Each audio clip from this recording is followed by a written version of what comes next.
Je m'appelle Lou, j'ai 28 ans et je suis depuis 2 ans apprentie en CAP ébéniste à l'école à l'AFPIA à Lifol.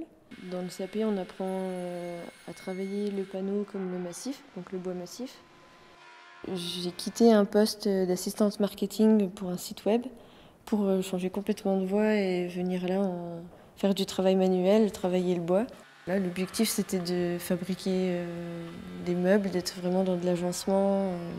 Et aussi le fait de travailler de mes mains, d'avoir un vrai savoir-faire. Il faut beaucoup de rigueur, de minutie surtout. Enfin là, en ébénisterie, c'est clair qu'il faut être très précis, très minutieux. Du coup, assez patient aussi pour ça.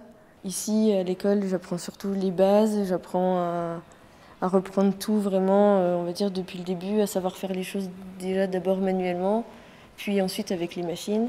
On a la chance d'avoir maintenant des outils assez développés et très diversifiés. Donc on a autant du portatif que des grosses machines comme les menuisiers, etc.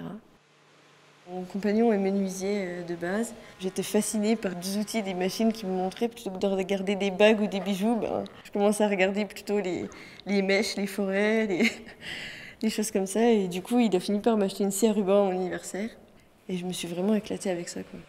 Je regrette pas forcément le parcours que j'ai eu à l'école et tout ça avant, mais j'aurais peut-être dû le faire plus tôt, donc parce que c'est juste parce que j'ai pas osé en fait. Mais voilà, je pense que j'ai clairement trouvé ma voie et je regrette pas du tout. Et pourtant, je pars de loin, sachant que j'étais de bureau. En plus de ça, je suis une fille, pas très grande. Et c'est vrai que là, de rentrer dans le monde un peu atelier, un monde masculin et tout ça, ça peut faire peur. Et en fait, je m'y sens très très bien. Et du coup, je suis contente d'avoir trouvé un métier qui me fait allier et un peu comme ça la passion et l'envie de créer, de fabriquer soi-même, parce que du coup, ça nous permet de faire ce qu'on veut en plus.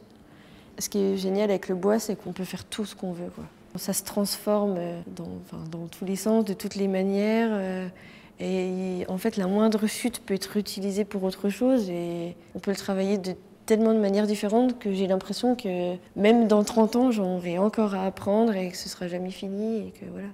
Et je pense que je suis pas prête de m'ennuyer, quoi.